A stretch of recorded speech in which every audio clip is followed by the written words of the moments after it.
సనాతన ధర్మ పరిరక్షణ కోసం, పునర్వైభవ పునరుద్ధరణ కోసం, ఆలయాల ఆత్మగౌరవాన్ని నిలపడం కోసం ఆత్మవిశ్వాసంతో దీక్షా కంకణబద్ధులై సంఘటితమై ఒక సైన్యంగా తరలివచ్చిన లక్షలాది హిందూ జన బంధు సందోహానికి 100 కోట్ల వందనాలు అర్పిస్తున్నాను. సమకాలీన సమాజంలో చలనచిత్రం అనేది కళా ప్రదర్శనకి ఒక ముఖద్వారంగా మారింది. అది వెండి తెర మీదైనా, ఉల్లి తెర మీదైనా, మన చేతుల్లో ఉన్న బుజ్జి తెర మీదైనా ఈ చలనచిత్రమే సంగీత, సాహిత్య, నృత్య, నటనాది కళారూపాల ప్రదర్శనకి ముఖద్వారంగా మారింది.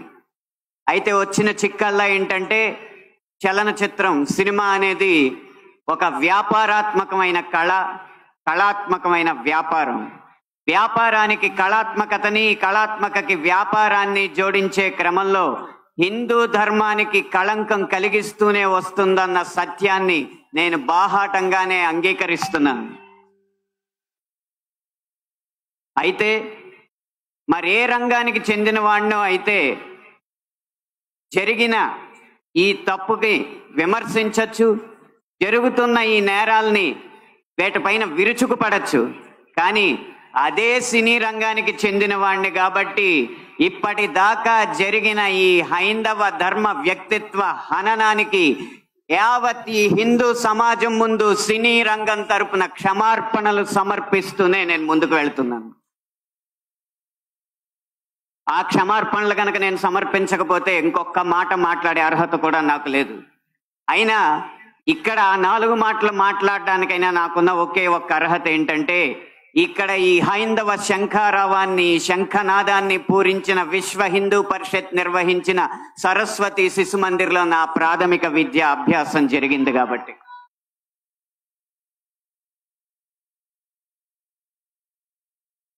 సినిమాల్లో హైందవ ధర్మం మీద దాడి ఎలా జరుగుతుంది, హైందవ ధర్మ హననం ఎలా జరుగుతుంది అనేది ఒక 3 కోణాల్లో 3-4 ఉదాహరణలో క్లుప్తంగా విభజించి వివరించే ప్రయత్నం చేస్తాను. ఇక్కడ దాడి 3 కోణాల్లో జరుగుతుంది. అందులో ఒకటి కావ్యేతిహాస పురాణాలని వక్రీకరించడం, 2 తెర మీద కనిపించే పాత్రల్లో వినిపించే పాటల్లో హైందవ ధర్మాన్ని దుర్వినియోగం చేయడం, 3 తెర వెనక మా ముందు అన్యమతస్థుల ప్రవర్తన. ఈ 3 అంశాల్లో మొదటిది కావ్య పురాణేతిహాసాల వక్రీకరణ. వాల్మీకి రామాయణం, వ్యాస భారతం భారత సాహితీ వాన్మయ శరీరానికి 2 కళ్ళ లాంటివి. కానీ అదే వ్యాస భారతాన్ని, అదే వాల్మీకి రామాయణాన్ని వినోదం కోసం వక్రీకరించిన సందర్భాలు కోకొల్లలు. గత కొన్ని సంవత్సరాల ముందు వచ్చిన చిత్రాల నుంచి నిన్న మొన్న విడుదలైన కల్కి చిత్రం వరకు కూడా కర్ణుడికి పాత్రకి అనవసరంగా ఆపాదించిన గొప్పతనాన్ని చూసి ఒక సినిమా రంగానికి చెందిన వ్యక్తిగా నేను సిగ్గుపడుతున్నాను, నిర్మోహమాటంగా చెప్తున్నాను. అది కూడా ఈ కృష్ణా జిల్లా గడ్డ మీదే నిలబడి చెప్తున్నాను. అప్పటి చిత్ర దర్శకులు, ఇప్పటి చిత్ర నిర్మాతలు ఇదే జిల్లా వారికి చెందిన వారైనా సరే పొరపాటు అని మనం చెప్పకపోతే ఈ హైందవ ధర్మంలో పుట్టినట్టు కాదు, ఈ హైందవ ధర్మాన్ని ఆచరించినట్టు కాదు, హిందువుగా ప్రకటించుకోవడం వ్యర్థం అని చెప్పి ఘంటాపథంగా తెలియజేస్తున్నాను. ఇప్పుడే ఈ సభలో, ఈ గొప్ప సభలో సత్యవాణి గారిని అభినవ ద్రౌపదిగా వక్తలు అభివర్ణించారు. ఆవిడే ఒప్పుకుంటారా? నిండు సభలో ద్రౌపదిని వలువలు వలచండి అని సలహా ఇచ్చిన కర్ణుణ్ణి సూర్యుడు అంటే సత్యవాణి గారు లాంటి మహిళా మండలి ఒప్పుకుంటారా? గంధర్వుల్ని చూసి, గంధర్వ సైన్యాన్ని చూసి ప్రాణమిత్రుణ్ణి కూడా వదిలేసి ప్రాణభయంతో పరుగులెత్తిన కర్ణుణ్ణి ధీరుడు, సూర్యుడు, వీరుడు అంటే ఈ హైందవ సమాజం ఒప్పుకుంటుందా? ఇలా ఎన్ని విధాలు చూసినా దానంగా వచ్చిన రాజ్యంలో తనకొచ్చిన కొద్దిపాటి సంపదని ఏదో దానాలు చేసినంత మాత్రాన ధర్మరాజు అంత గొప్ప దాత అని చెప్పి కర్ణుడిని అంటే మన సమాజం ఒప్పుకుంటుందా?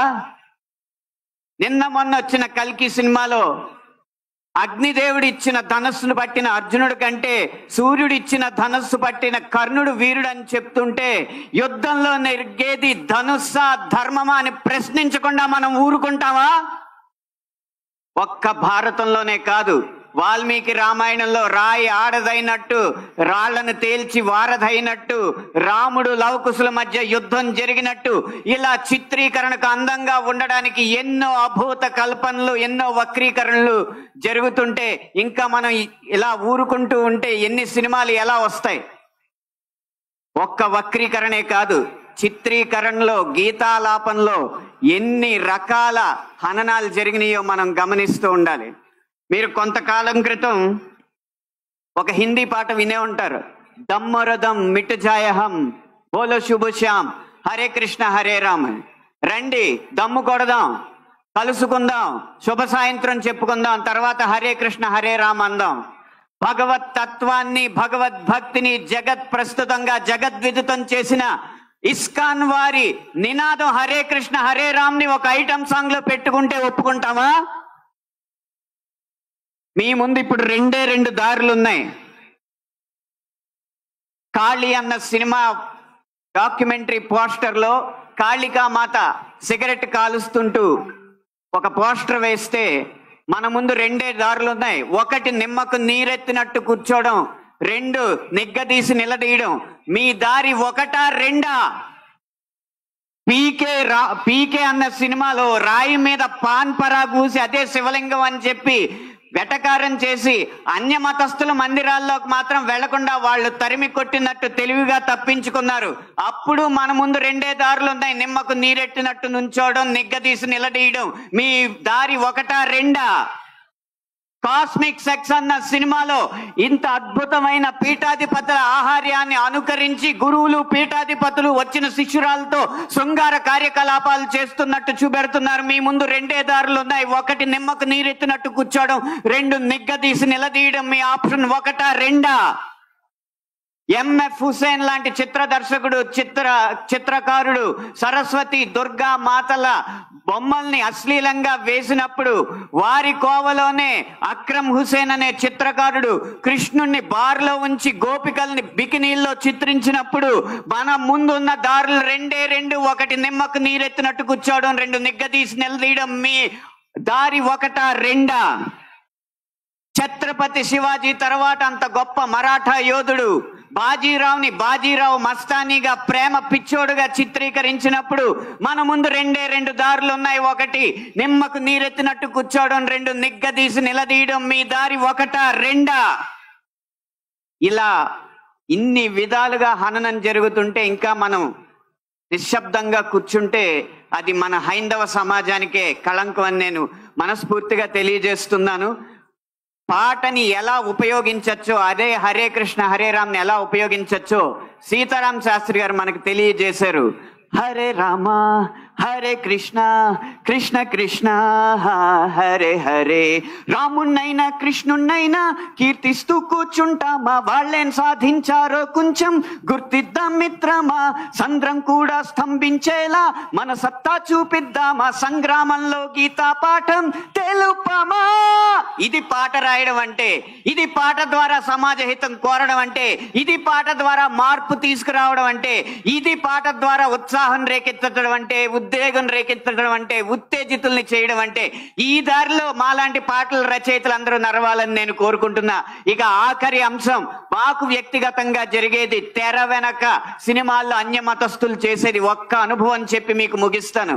ఒక సినిమా పాట రాయడానికి నేను ఒక సంగీత దర్శకుడి దగ్గరికి వెళితే ఆ పాటలో బ్రహ్మాండ నాయకుడు అన్న హిందూ పదం ఉందని చెప్పి ఆ పాట చేయనన్నాడు. నువ్వు ఒక్క హిందూ పదం ఉందని చెప్పి పాట చేయనన్నావు కాబట్టి ఆ వ్యక్తికి నేను పాట రాయలేదు. అలాగే ఒక పక్క రాష్ట్రం సంగీత దర్శకుడు వెళ్ళగానే దర్శక నిర్మాతలతో తిరుపతి ఆలయాన్ని, తిరుపతి ఆలయ విధానాలని విమర్శిస్తూ ఉంటే వాళ్ళు మిన్నక కూర్చుంటారు, ఎందుకంటే వాళ్ళకి మార్కెట్ ఉంది కాబట్టి. ఇదే మనం ఇదే మనం గీత గీయాలి కింద. సినిమా అనేది నేను ముందు చెప్పినట్టు వ్యాపారాత్మకమైన కళాత్మకమైన వ్యాపారం కాబట్టి ఆ వ్యాపారాన్ని సినిమాకి లేకుండా చెయ్యాలంటే హిందూ ధర్మాన్ని హననం చేసే సినిమాలని, హిందూ ధర్మంపై దాడి చేసే సినిమాలని ప్రభుత్వం బహిష్కరించకంటే ముందు మనం తిరస్కరించాలి. బహిష్కరణ కంటే తిరస్కరణే గొప్ప మార్గం. ముందు మనం తిరస్కరిద్దాం. వాటికి వ్యాపారం రాదు, డబ్బులు రావు. డబ్బులు రాకపోతే ఏ నిర్మాత వచ్చి హిందూ ధర్మాన్ని హననం చేసే సినిమా తీస్తాడో మనం చూద్దాం. భం భం భం భం భళా భళా మోగిందిర శంఖారావం, ఇది హైందవ శంఖారావం. హిందూ బంధువులందరొక్కట ముందుకే గమని భావం, మును ముందు చూపాలి ప్రభావం. 3 నిమిషాల ఈ పాట రాసే అవకాశాన్ని, 5 నిమిషాల ఈ ప్రసంగం చేసే అవకాశాన్ని నాకు ఇచ్చిన ఈ నిర్వాహకులకి వేవేల పాదాభివందనాలు తెలియజేసుకుంటూ జై హింద్.